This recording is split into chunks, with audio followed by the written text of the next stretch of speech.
Hello, everyone. I'm thrilled to have the perennial young man of Indian cricket, Parthiv Patel, with us. Parthiv, welcome to this chat. It is great to have you with me on this chat. Hope you're doing well. Yeah, thank you. Thank you very much for having me. Yeah, doing okay. Just Yeah. hanging in there. Parthiv, let's start at the beginning. 2002, you are a young 17-year-old part of the Indian under 19 team.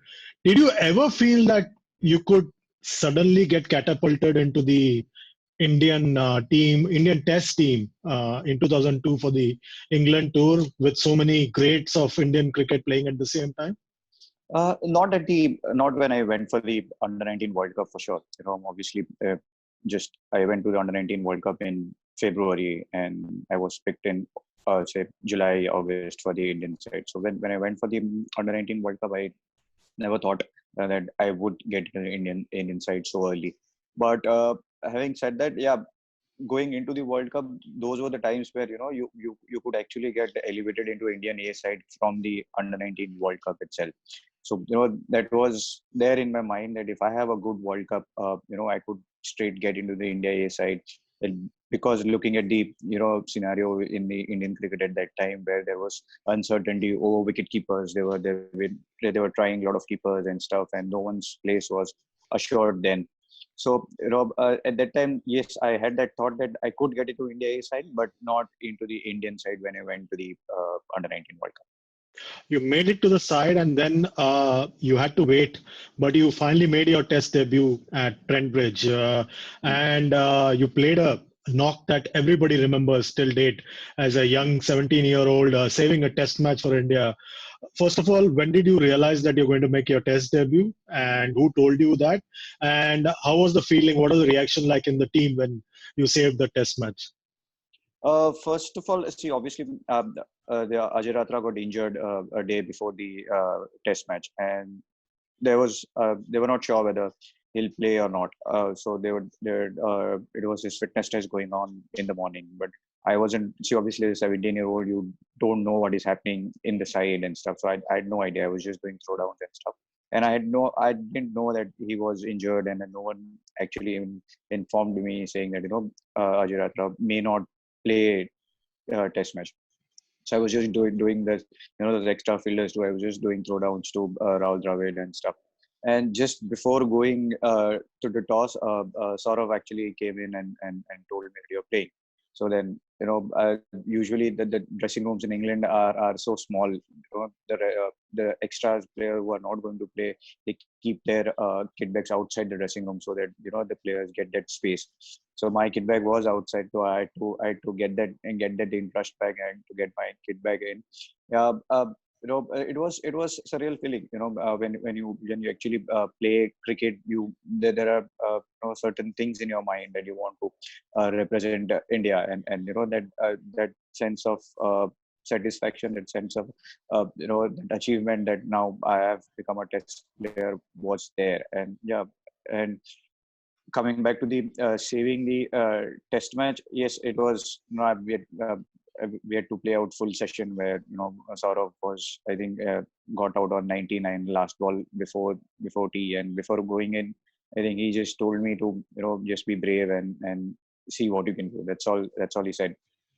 And yeah, it was great feeling to play an inning like this. It was only 19 run inning. I did about 89 balls, but most of the things were done by Saurav, Sachin, and Rahul. All of them got 90s and stuff. But yeah, when uh, when I got those runs and when I got back to the dressing room, I cannot forget the compliment which Sachin gave me. And he first thing he came and said, for a you showed great temperament.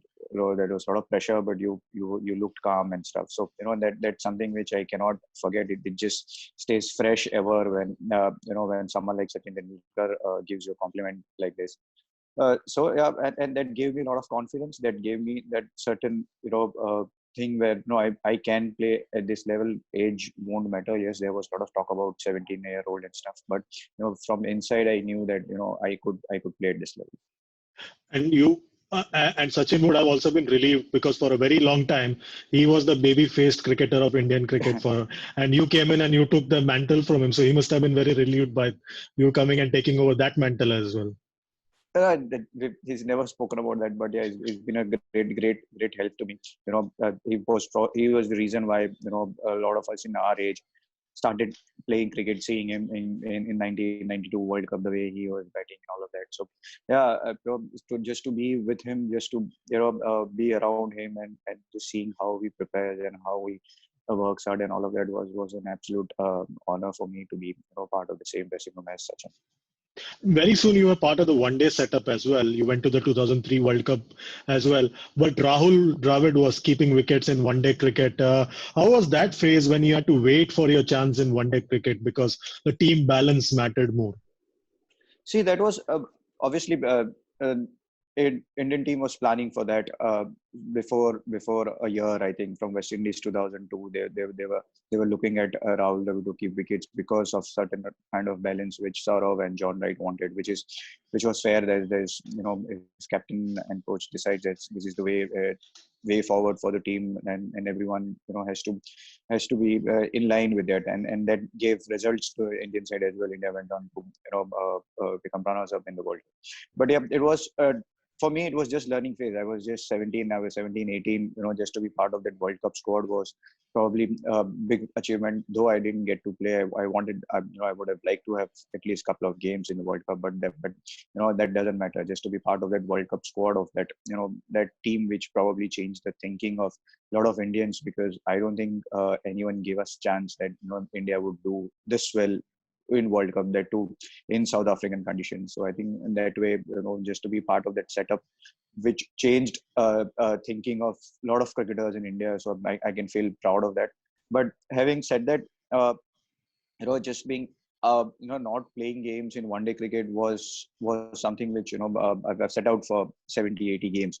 And never got that chance of playing 3, 4, 5 games in a row, or maybe some days, if Sachin or Sehwag gets injured, I used to open, or some days if Rahul Dravid was not fit enough or something, then I would bat at 6. There was never a complete rope of playing as at a certain number. So yeah, that was a difficult phase. It would have been difficult for anyone to just be not certain about your betting position. The times have changed now. It was different then. There were a lot of players who needed that surety and stuff.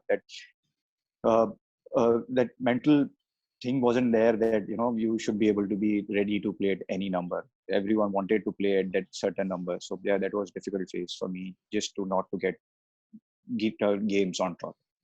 Now it's about 16 years now, but have you bumped into Steve Waugh anytime recently since your face-to-face battles at Sydney in 2004? Have you bumped into him, and do you recall those interesting moments with Steve Waugh?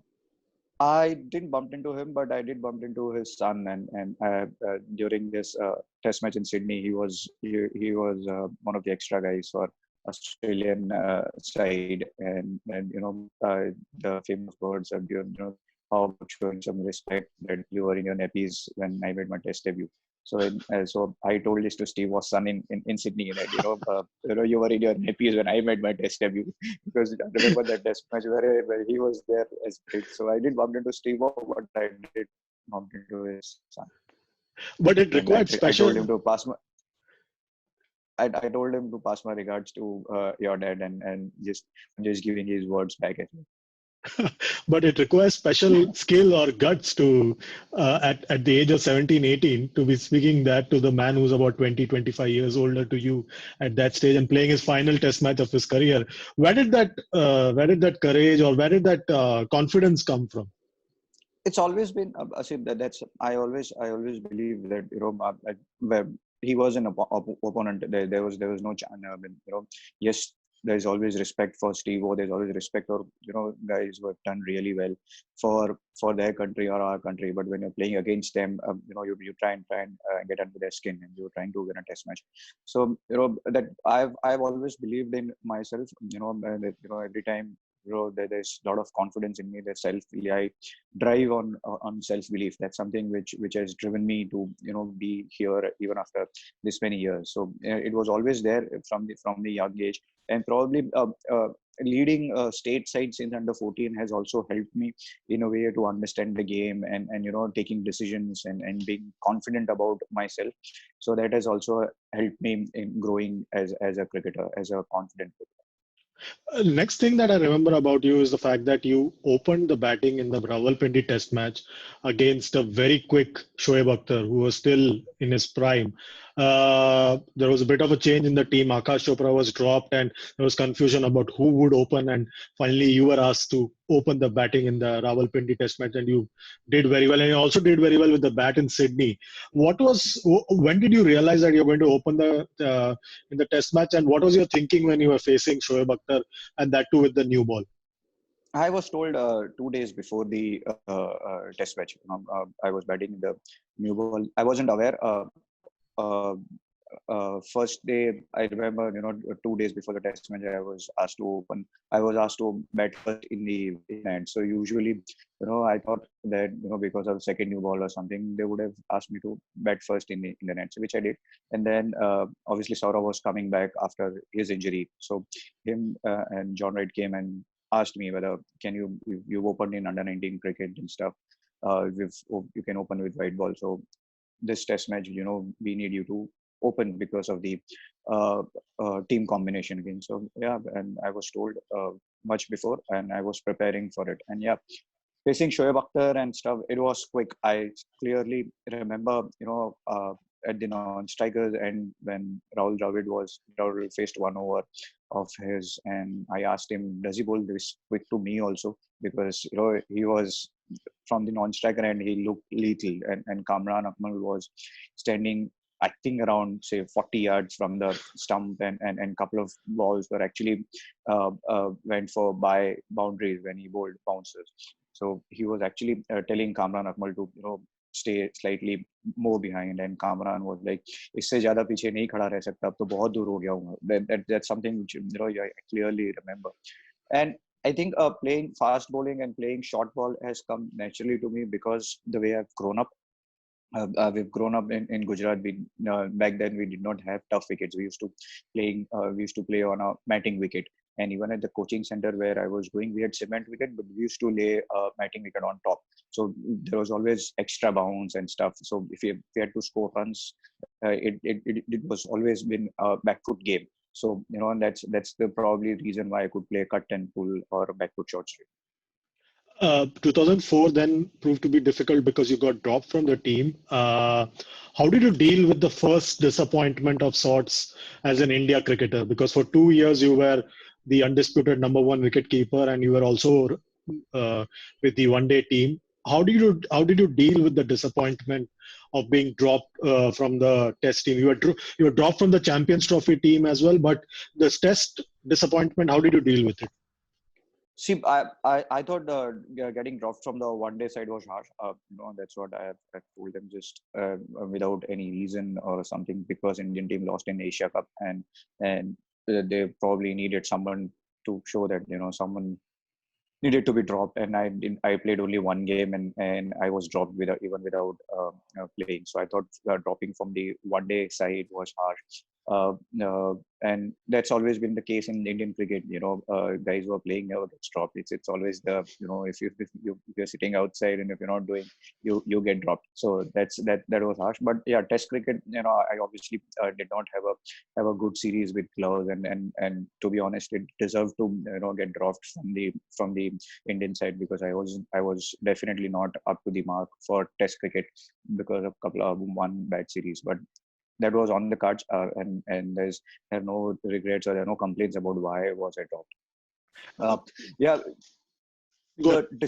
the disappointments were there. Obviously your confidence takes a huge blow. There is no doubt. When to be able to when you're playing in front of huge crowd and stuff, and to go straight into Ranji Trophy and go and play in a places like Siliguri or Nagothane or wherever, little small cities where hardly anyone comes. So to motivate and to to able to raise your game was difficult. Even I remember that the full Ranji Trophy season was also a disaster for me because I could not deal with it. That because my confidence had taken a huge blow. I was scared of catching the ball. If someone would even throw me a tennis ball, I used to be scared of, I might drop this. So that was a huge blow for me. So and I clearly remember playing a game against Mumbai in Mumbai. I got injured, and that's first time I felt that I was relieved that I got injured. That I'll not have to play next three Ranji Trophy games. So I was that mentally taken aback.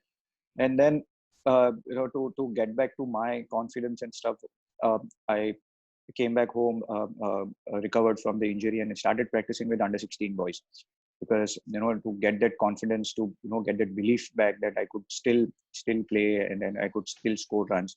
So I actually practiced with under 16 boys for a couple of months, and just playing matches with them, scoring hundreds, and getting that feel back of spending time on the ground, and just to that passion, or just to that love of the game. I had to take that back, and that's where I started working on basics and stuff. So yeah, when you dropped from Indian side back then, because there was no IPL, there was nothing. There's a gap between the domestic cricket and the international cricket. The exposure, the fame was huge. It's different now. So to get to that, to come back to the normal, to accept it was probably a difficult phase where it took about say almost a year to get back to where mentally I could be. And this was also the phase when Mahendra Singh Dhoni exploded on the scene, and he sort of sealed the issue with regards to keeping in the Indian team. And Dinesh also was in the picture, and Dinesh became number two. Those 4 years that you were away from the scene, when you finally got the call, how difficult or easy was it for you to take the call at that stage? And do you feel that if you were in any other era, you would have been India's number one keeper without any doubt? No, I don't think so. See, honestly speaking, obviously, whatever Dhoni's achieved is fantastic for Indian cricket. But for I don't know, I can't speak for DK. But what I could tell you is, I was there before them. So because I did not do well, and that's the reason why someone else came in. So for me to say that if I was in another era, I would have been number one, would be just taking a sympathy from someone. So I clearly don't believe in that thought for sure. And yeah, to be honest, there have been times where I thought I was better. See, obviously when Dhoni came in, everyone was competing for number two. No one was competing for number one. I thought my performances in domestic cricket was far better than DK stuff. In Ranji trophies or in India 8 overs or everywhere. I've scored a lot of runs. Where I clearly remember before Australia tour, where Anil Kumble was captain, just before the tour, I had scored 500s in a row, and I'm still the only Indian to do that in first class cricket. I scored 118 in Irani Trophy, scored 120 against South Africa A. I scored runs against Zimbabwe and Kenya. Zimbabwe and Kenya were international sides then. So, and uh, even then, I wasn't picked for as a second keeper. So those disappointments were bigger. And when the call came in, I thought I was completely ready. I was expecting because I was at peak of my form, and as I said, I thought the call after 4 years, I thought came in a 1 year later. I think it should have came before a 1 year where I could have. I can say that I deserved it more than anyone else. The big factor that changed 2008 was the introduction of IPL, and you played for Chennai Super Kings, Sunrisers Hyderabad, Deccan Chargers, Mumbai Indians, Kochi Tuskers, and currently you're with RCB. You also led Kochi Tuskers. Which of these teams was most fulfilling, and which did you enjoy the most? Was captaincy easy? What was the whole experience like of being in the IPL? IPL was brilliant. As I said, that the before IPL, the gap between international cricket and domestic cricket was huge in terms of fame, in terms of standard, and in terms of financial as well. There was huge gap. So that gave all of us, like the fringe players who are there and thereabout, gave us a lot of security in terms of financial matters, and gave us a lot of confidence when you're competing for 2 months against world's best players and playing with them and competing against them. So when you do well in IPL, you are almost ready for international cricket. That you know that you've done well against international players. So whenever there is an international call up will come up, you are ready. So that in that regard, that give a lot of confidence and a lot of exposure to a lot of youngsters and fringe players like us. So and coming back to the captaincy, I just captained one game. So then and I don't remember much about it. It was just a year, 1 year I played for Kochi. But all of this, I enjoyed playing for Chennai. I think it was a great setup. I enjoyed playing for Mumbai Indians. That's where I got the most success. Being won 2 IPLs and I was highest run scorer for them. So I think Chennai and Mumbai were the two great teams for me where I've enjoyed playing. And that started a great stint, a great few years for you. You came to Gujarat and you won 3 titles with them, the one-day Vijay Hazare Trophy, the T20 Syed Mushtaq Ali, and obviously then the big one, the Ranji Trophy in 2016-17. Was that the best phase in you that you felt you had as a team, Gujarat, and as captain of Gujarat? Yeah, absolutely. I think if you say 2005-6 when I made my Ranji Trophy debut, or you've covered so many domestic games, no one would even think that Gujarat can win a national title, be it T20 or one day or Ranji Trophy. So there was an incident where, as I said, that I was getting a lot of runs. I was scoring a lot of runs in domestic cricket. I bumped into Saurav Ganguly at the airport once the season finished. So he asked me, how was your season? I said, I got 700 runs in the season. So he was like, ये तो तू हर साल करता है, कुछ ऐसा कर कि और ज्यादा नोटिस हो कि in terms of either 1,000 से ज्यादा रन या फिर टीम को जिता कि टीम बना, that that everyone would start noticing you. So my hard work was in my hand, but then the other things which to convince selectors, to convince coaches here that the kind of team I want, we should think of winning and all of that took it was a long process which we started 5 years back. Whether you talk about Priyank Panchal, you talk about Manpreet Juneja, Akshar Patel, Jasprit Bumrah. Now we thought we need someone from outside, so we got in RP Singh to help our fast bowlers, and we had young players. We had players who had done really well in under 19 cricket. Say Bhargav Merai or Manpreet Juneja were highest run scorers in India in junior cricket. So was Priyank. It was giving them that security. It was giving them that assurance that you guys will be here for 4 or 5 years. No one's taking your place. Just play as if you're playing your junior cricket and go out there and express yourself. I will take care of everything else. You guys just go out there, enjoy, have fun, and think of winning. There is always something called winning. Start thinking. We don't want to go into a game thinking that we just a first inning lead is a win. We don't want that. We want that outright victories. If we want to qualify, if we want to play quarterfinals, semifinals, we have to win outright games, and that's where the thinking took 4 or 5 years, and obviously winning T20 first year with the kind of team we had, that was Jasprit's emergence. Akshar was there, and Neeraj was there. There were a lot of players. We all had done well. So that the T20 win gave us a lot of belief in a way that we can win national titles. And obviously Vijay Hazare, again was something very special for all of us to win Vijay Hazare, even bigger. And Ranji Trophy was a belief. That's something, as I always been saying, that I drive a lot on self belief and confidence. Before the season started, I had that belief that we have team which can win Ranji Trophy. It was about putting that thought into players and coaches and selectors' mind. So how do we do it? So there was a process behind it. Before the off-season camp started, I've told everyone that we are going to prepare for 11 games. We are not going to prepare for 8 games, and we are not thinking of just playing quarterfinal. We are thinking of 11 games. We are thinking of 12 games, including Iran Trophy. That means we are thinking of winning Ranji Trophy. That's every time, every game. Whenever we are, for 8 games, it'll never be a normal sail through. There'll be times where we'll be in a difficult situations, but all of us have to remind everyone that we are thinking of 11 games so that we'll push harder, and probably that thought changed a lot of things around team, the positivity, the vibe change in the dressing room, where we were thinking of winning Ranji Trophy and not just winning a game or just thinking of qualifying. And that phase also led to your recall to the Indian Test side. Dhoni was obviously not there in the Test team anymore; he had retired, and Ridhiman Saha had catapulted to the number one position. And that particular phase, you got a recall in 2016 against England.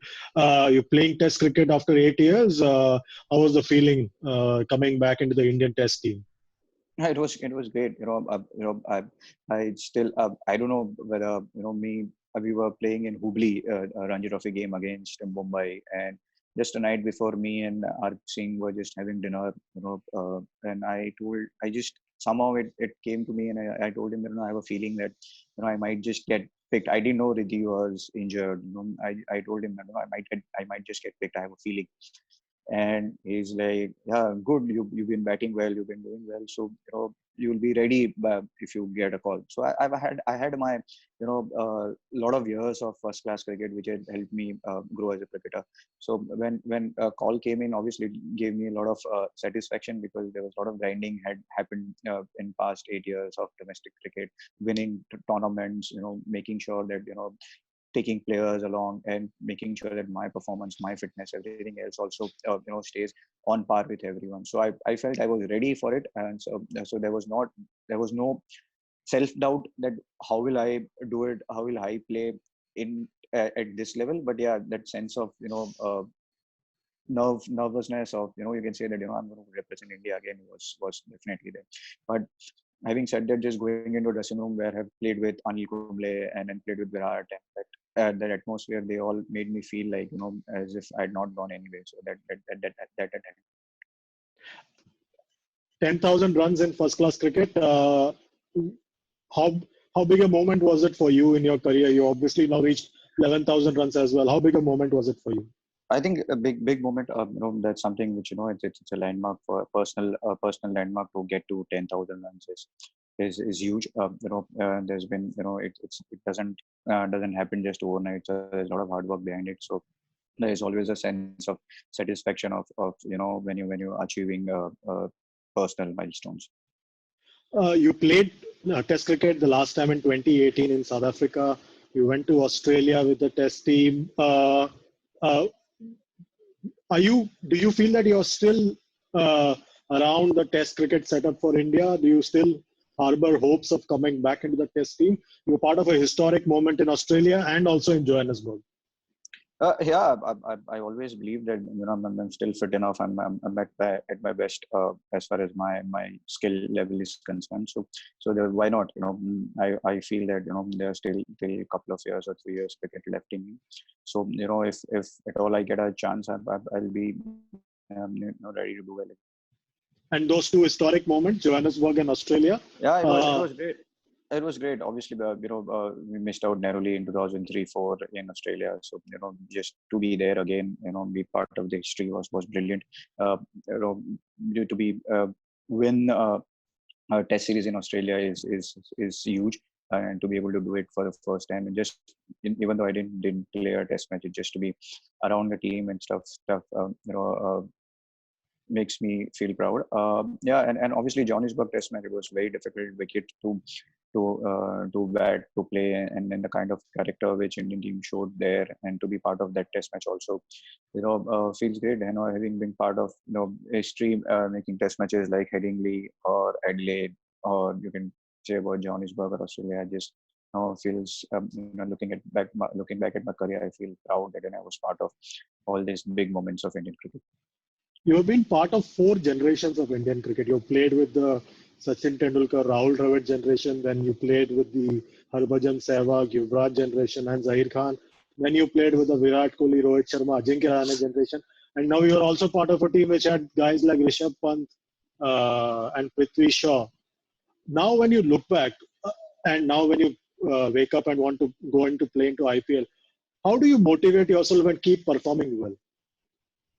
See, honestly, it's just that that passion of playing cricket, just that passion of being on the field, being around this whole atmosphere, this itself is bigger motivation. And as I said, for me, I don't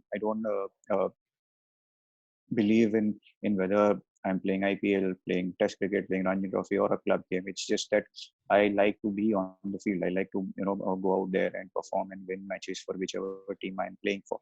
So that's where that itself is motivation for me. It doesn't matter the level. It's just that love for the game, and it's just still that burning desire is still there. So that keeps me motivated. One thing that not many are aware of, but you've spoken long ago about the fingers on your hand. You lost a couple of fingers.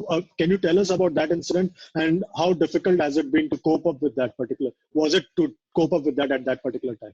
Yeah, see, that's where it is now. I've got one finger less. Yeah, it is slightly difficult in a way because when I put my glove inside it, the last finger doesn't go in the that finger thing. So I tape it down the glove so that it stays jointed and the cuff stays like that. So yeah, so uh, I honestly I don't know because when I started playing cricket, I started with this thing because it came in the door when I was 6, and got cut.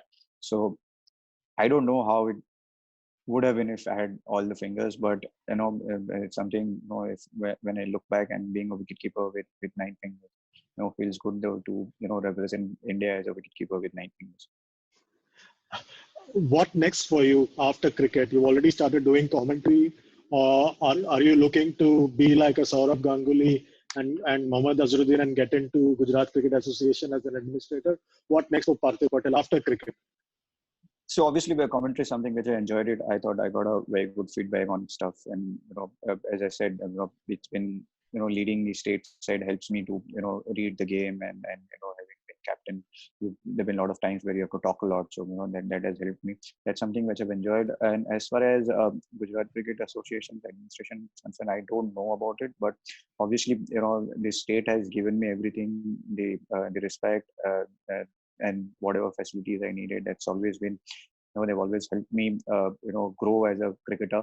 So obviously, I'll always be ready to serve Gujarat cricket whenever, in whichever capacity I can. But yeah, when commentary is something which I am looking forward to. Thanks a lot, Parthiv. May you never get old and may you keep playing forever. Thanks a lot Thank for your you, time. thank you, Chandra.